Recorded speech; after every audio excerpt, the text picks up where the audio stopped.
ሰላም ውድ የሰሌክት አካዳሚ ቤተሰቦች፣ ሰሌክት አካዳሚ የኦንላይን ትምህርትን በማስተማር ላይ ይገኛል። የፈለጉትን ትምህርት በፈለጉት ሰዓት እያስተማርን እንገኛለን። የምናስተምረውም በቴሌግራም፣ በዋትስአፕ፣ በኢሞ እንዲሁም በዙም እና በሌሎች የሚዲያ አማራጮች እያስተማርን እንገኛለን። ለመማር የምትፈልጉ ቤተሰቦቻችን ከስር ባስቀመጥነው ቁጥር ወይም ሊንኮቻችንን በመጠቀም እሺ በዛሬው ትምህርታችን ወይም ቪዲዮአችን ደግሞ ይዤላችሁ የመጣሁት ትምህርት ቤታችን ውስጥ ሁልጊዜ የምንጠቀማቸውን የእንግሊዘኛ ንግግሮች እንዴት በቀላል መንገድ መናገር እንዲሁም መጻፍ ማንበብ እንደምንችል የምናይበትን ትምህርት ወይም ቪዲዮ ይዤላችሁ መጥቻለሁ ማለት ነው። ከእናንተ የሚጠበቀው ቪዲዮውን ሳትሰለቹ እስከ መጨረሻ ማየትና መከታተል እንዲሁም ለቻናላችን አዲስ የሆናችሁ ቤተሰቦቼ ላይክ፣ ሼር፣ ሳብስክራይብ በማድረግ ቤተሰብ ይሁኑ ላለው ቀጥታ ወደ ትምህርቱ እንሄዳለን። እንግዲህ እርሱ ጋር ያለው ምንድነው ቤታችን ውስጥ የምንጠቀማቸው ሁሌ የምንጠቀማቸው የእንግሊዘኛ ንግግሮችን እንዴት በቀላል መንገድ እንናገር ወይም እንዴት መለማመድ እንደምንችል እንዴት ማንበብ እንደምንችል እናያለን ማለት ነው። አብራችሁን ቆዩ። ኦኬ እንግዲህ የመጀመሪያው እንዴት ነው የምናነበው? WHN ሁሌም እንደምናነበው እንደ ዋ ቲን እንደ ት ስናነበው ዋት ከዛ DOን እንደምናነበው እንደ ዱ ከዛ ዋይ ኦ ዩን ባንድ ላይ ዩ ከዛ HN እንደ ሃ VN እንደ ቭ ስናነበው ሃብ ዋት ዱ ዩ ሃብ ስንል ምንድነው? ምን አለ። ለምሳሌ ምን ልናደርግ ሊሆን ይችላል? የሆነ የሚበላ ምግብ እየጠየቅን ሊሆን ይችላል ቤተሰብ ጋር ዋት ዱ ዩ ሃብ ምን አለን ወይም ምን አለ ለማለት ስንፈልግ ዋት ዱ ዩ ሃቭ እንላለን ማለት ነው። እንግዲህ ዋት ማለት ምንድነው? ምን እንደማለት ነው። ዩ አንተ ወይም አንቺ የምንጠይቀውን ሰው ነው ማለት ነው። ሃቭ ማለት ደግሞ አለ ወይም መኖር ነው የሚገልጽልን። ስለዚህ ዋት ዱ ዩ ሃቭ ካልን ምን አለ ወይም ምን አላችሁ ማለት ስንፈልግ በዚህ መልኩ መግለጽ እንችላለን ማለት ነው። ኦኬ ወደ ቀጣይ እንሂድ። አሁን እዚህ ጋር ማን አለ? THEን ባንድ ላይ እንደዘ WN እንደ ዋ ቲኢን እንደ ተ አርን እንደ ረ ስናነበው ዋተር ዋተር አለን። ከዛ ኤስን ኢዝ ብለን እናነባለን። ቢኦን ባንድ ላይ እንደ ቦ ከዛ አይን አናነባትም ሳይለንት ነች ቦይ። ከዛ ኤልን እንደ ኤል አይን እንደ ሊ ባንድ ላይ ኤል አይን እንደ ሊ ኤንን እንደ ን ጂን እንደ ግ ስናነበው ቦይሊንግ ስንል ምንድን ነው? the water is boiling ስንል ውሃው እየፈላ ነው ማለት ስንፈልግ the water is boiling። እንግዲህ ዋተር እንደምናውቀው ውሃ፣ ቦይሊንግ ማለት ደግሞ መፍላት መትነን እንደማለት ነው። ስለዚህ ውሃው እየፈላ ነው ማለት ስንፈልግ the water is boiling ማለት እንችላለን ማለት ነው። ያ ወደ ቀጣይ እንሂድ። እዚህ ጋር THN ባንድ ላይ ምን ብለን ነው የምናነበው? THN እንደ THN ባንድ ላይ እንደ ዛ አነበብን። ቲን እንደ ት ስናነበው ዛት አይ ኤስን ኤዝ ብለን እናነባዋለን። ዲኢን እንደ ዲ ኤል አይን እንደ ሌ ዲኢን እንደምን አንብቡት አልኳችሁ? እንደ ዴ ኤል አይን ደግሞ እንደ ሌ ኤስ አይን እንደ ሴ ከዛ እዚህ ጋር ኤስ አይን እንደ ሴ አንብበን ሁለቱ አናባቢ ናቸው። ኦም ዩም አይም አናባቢ ናቸው ሶስቱም ማለት ነው። ስለዚህ የመጀመሪያውን ብቻ ነው ፎከስ የምናደርግ ማለት ነው። የኛው ሌሎቹን ሳይለንት አድርገን እናልፋለን ማለት ነው። አይነበቡ ማለት ነው። ስለዚህ ኤስ አይን እንደ ሴ አንብበን ይሄን እንዳለ ኦ እና ዩን አልፈን ኤስ እናነባለን። ምክንያቱም የመጀመሪያውን አናባቢ ነው የምናነበው ብያችኋለሁ። ሁሌም እንደምነግራችሁ እንደዚህ ተመሳሳይ አናባቢዎች ባንድ ላይ ሲመጡባችሁ ባንድ ላይ ከመጡባችሁ የመጀመሪያውን አንብባችሁ ቀጣይ ያለውን ስለማታነቡት ማለት ነው። ስለዚህ ኤስ አይን እንደ ሲ አንብበን እዚህ ጋር ላሉት ለሁለቱ አንጨነቅም ማለት ነው። እነሱን ሳይለንት አድርገን ኤስን እናነባለን አልፈን ማለት ነው። ስለዚህ ኤስን እንደ ስ እናነባዋለን። ስለዚህ ሙሉ ስናነበው ዴሊሸስ ምንድነው? ዴሊሸስ ዛትስ ዴሊሸስ እንደ ጣፋጭ ነው እያለን ነው። ጣፋጭ ነው ዛት ማለት ያ፣ ዴሊሸስ ማለት ደግሞ ምንድነው? ጣፋጭ ማለት ነው። በጣም ጣፋጭ የሆነ ነገር ስንገልጽ ዴሊሸስ ማለት እንችላለን። እንግዲህ ምግብ ተሰርቶልን ምግቡ ሲጣፍጠን በዚህ መልኩ መግለጽ እንችላለን ማለት ነው። ኦኬ ይሄኛውስ ምን ይላል? WHN አሁንም እንደምን የምታነቡት?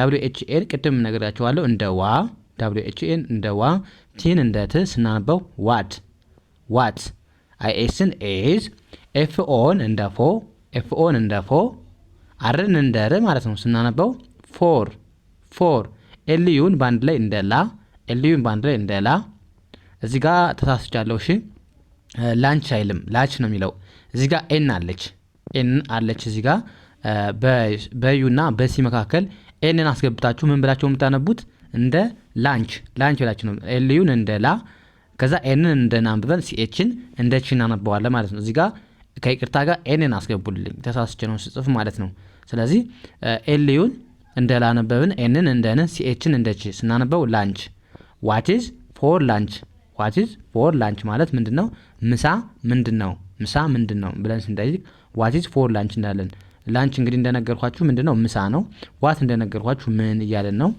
ስለዚህ ፎር ማለት ደግሞ ለ እንደማለት ነው የምንጠቀመው ለምሳ ምንድነው ወይም ምሳ ምንድነው ለማለት ስንፈልግ ዋት ኢዝ ፎር ላንች ማለት እንችላለን ማለት ነው ኦኬ ወደ ቀጣይ እንሂድ እዚህ ጋር በተመሳሳይ ምን ብለን እናነባዋለን WHN እንደ ዋ ቲን እንደ ት ስናነባው ዋት አይኤስን እንደ ኢዝ ኤፍኦን እንደነገርኳችሁ ፎር ብለን እናነባዋለን ኤፍኦአርን ባንድ ላይ ፎር ዲአይን እንደ ዲ ዳብል ኤን አሉ እዚህ ጋር በአንድ ድምፅ የምናነባቸው ሁሌም ነገራችኋለሁ ተመሳሳይ ፊደሎች እንደዚህ በአንድ ሲመጡባችሁ በአንድ ድምፅ አንብባችሁ እንዳትወዛገቡ ማለት ነው ስለዚህ ዲአይን እንደ ዲ አነበብን ኤንኤን እንደ ነ አርን እንደ ረ ስናነበው ዲነር ዋት ኢዝ ፎር ዲነር ስንል ምንድነው እራት ምንድነው ማለት ስንፈልግ በዚህ መልኩ መግለጽ እንችላለን እንግዲህ ዋት እንደነገርኳችሁ ምንድን ፎር ማለት ደግሞ ለ እንደ ማለት ነው የምንጠቀመው ዲነር ማለት ደግሞ ምንድነው እራት ስለዚህ ለራት ምንድን ወይም እራት ምንድነው ማለት ስንፈልግ ዋት ኢዝ ፎር ዲነር ካልን እራት ምንድነው እያለን ነው ማለት ነው ኦኬ ይሄኛውስ ምን ይላል ዲአይን እንደ ዲ ኤንን ነግራችኋለሁ እንደ ኤንኤን ባንድ ላይ እንደ ነ አርን እንደ ር ማለት ነው ስለዚህ ስናነባው ዲነር ከዛ አይኤስን ኤዝ ብለን እናነባዋለን እዚህ ጋር ምትዙልኝ ምንድነው አሁን አርኢ አለች አሁንም ቅድም እንደነገርኳችሁ አርኢን እንደ ሬ ነው የምናነባት አርኢን እንደ ሬ አነበብን ኤን አናነባትም ማለት ነው ሬ የሚለው ድምፅ የኢ ነው ማለት ነው ስለዚህ አርኢን እንደ ሬ አነበብን ኤን አናነባትም ከዛ ዲን እንደ ድ ዋይን እንደ ይ ስናነበው ሬዲ ዲነር ኤዝ ሬዲ ምንድነው እራት ተዘጋጅቷል ማለት ስንፈልግ ዲነር ኢዝ ሬዲ ማለት እንችላለን እንግዲህ ዲነር ማለት ምንድነው እራት ነው እንደነገርኳችሁ ሬዲ ማለት ደግሞ መዘጋጀት ዝግጁ እንደማለት ነው ስለዚህ ዲነር ኢዝ ሬዲ ካልን እራት ተዘጋጅቷል ወይም እራት ደርሷል ማለት ስንፈልግ በዚህ መልኩ መግለጽ እንችላለን ማለት ነው ኦኬ ወደ ቀጣዩ እንሂድ ምን ይላል ሲኦን እንደ ኮ እዚህ ጋር መጨረሻ ላይ አሁን እንደ ኦ ኤ እንደ አ ነበር ወይም እንደ ኤ ነው መነበብ የነበረባት ግን አንዳንዴ ይቀየራሉ ስለዚህ ሲኤን እንደ ኮ ነው የምናነባት ሲኤን እንደ ኮ ኤልን እንደ ል ማለት ነው ዳብል ኤልን ባንድ ላይ ል ብለን እናነባቸዋለን ስናነባው ኮል ኤምኤን ባንድ ላይ ሚ ስናነባው ሙሉን ኮል ሚ ምን ማለት ነው ደውይልኝ ወይም ደውልልኝ ማለት ስንፈልግ ኮል ሚ እንላለን ማለት ነው ኦኬ ኤችኢ እንደ ሀ ኤልን እንደ ል ፒን እንደ ፕ ስናነባው ሀልፕ ከዛ ኤችአይን እንደምን ነው የምናነበው እንደ ሂ ኤችአይን እንደ ሂ ኤምን አናባቢ የለውም እንደምን ነው የምናነበው ማለት ነው አናባቢ ከሌለው ስድስተኛ ፊደል ስለሆነ እንደማነበብ ነው ማለት ነው ኤችአይን እንደ ሂ ኤምን እንደ ም ስናነበው ሀልፕ ሂም ምን ማለት ነው እሱን እርዳው ወይም አግዢው ማለት ስንፈልግ ሄልፕ ሂም እንላለን ማለት ሄልፕ እርዳታ ሂም ማለት እሱ ስለሆነ ለወንድ ማለት ነው ስለዚህ እሱን እርዳው ወይም ማለት ስንፈልግ ሄልፕ ሂም እንላለን ማለት ነው ኦኬ እዚህ ጋርስ ምን ይላል ቢን እንደ ብ አርአይን እንደ ሪ ኤንን እንደ ን ጂን እንደ ግ ስናነበው ብሪንግ ከዛ WAን ባንድ ላይ WA እንደ ዋ ቲኢን እንደ ተ አርን እንደ ስናነበው ዋተር ብሪንግ ዋተር ማለት ውሃ አምጣ ወይም ውሃ አምጭ ማለት ስንፈልግ ባጭሩ ብሪንግ ዋተር እንላለን። ብሪንግ ማለት እንግዲህ ማምጣት ማለት ነው። ዋተር እንደምናውቀው ውሃ። ስለዚህ ውሃ አምጣ ወይም አምጭ ማለት ስንፈልግ ብሪንግ ዋተር ብለን በቀላሉ መግለጽ እንችላለን ማለት ነው። ኦኬ ይህስ ምን ይላል? አይ ኤኤምን በአንድ ላይ አም፣ ኤፍዩን እንደ ፉ፣ ዳብል ኤልን በአንድ ላይ ል ብለን እናነባቸዋለን ማለት ነው። ል በአንድ ላይ በአንድ ድምፅ ማለት ነው። ስለዚህ አም ፉል ስንል ምንድን ነው? እኔ ጠግቤያለሁ ማለት ስንፈልግ አም ፉል እንላለን ማለት ነው። እንግዲህ አም ማለት ነኝ እያለ ነው። ፉል ማለት ደግሞ ምንድን ነው? መጥገብ ወይም ሙሉ ማለት ነው። ሙሉ እንደማለት ነው የምንጠቀመው። ስለዚህ ጠግቤያለሁ ለማለት እንጠቀመዋለን አም ፉል። ኦኬ ይህስ ምን ይላል? ኤልዩን እዚህ ጋር ቅድም የተሳሳቱትን ላንች አስተካክሉልኝ ያልኳችሁ በዚህ መልኩ ይህን ማንበብ ትችላላችሁ ማለት ነው። እዚህ ጋር ትክክለኛውን ጽፌላችኋለሁ ማለት ነው። ስለዚህ እዚህ ጋር ኤልዩን በአንድ ላይ እንደ ላ፣ ኤንን እንደ ን፣ ሲኤችኢን በአንድ ላይ እንደ ቺ ስናነበው ላንች ምንድን ነው ብያችኋለሁ ቅድምም ምሳ ማለት ነው። ምሳ። ስለዚህ ላንች ምሳ ነው። ይሄኛውስ ምን ይላል? ኤስዩ እንደምን ነው የምናነበው?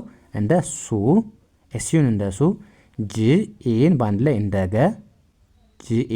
እንደ ገ፣ አርን እንደ ር ስናነበው ሱገር ምንድን ነው? ስኳር ነው። ስኳር። ኦኬ እንደዚህ ያደርገን በቀላሉ የእንግሊዝኛ ንግግራችን ማዳበር እንችላለን። እንግዲህ ዛሬ ያየን ምንድን ነው? ቤታችን ውስጥ ሁሌም የምንጠቀማቸውን የእንግሊዝኛ ንግግሮች ነው ማለት ነው ያየን። ኦኬ እናንተ በዚህ መልኩ ከተለማመዳችሁ የእንግሊዝኛ ክህሎታችሁን ማሳደግ ትችላላችሁ ማለት ነው።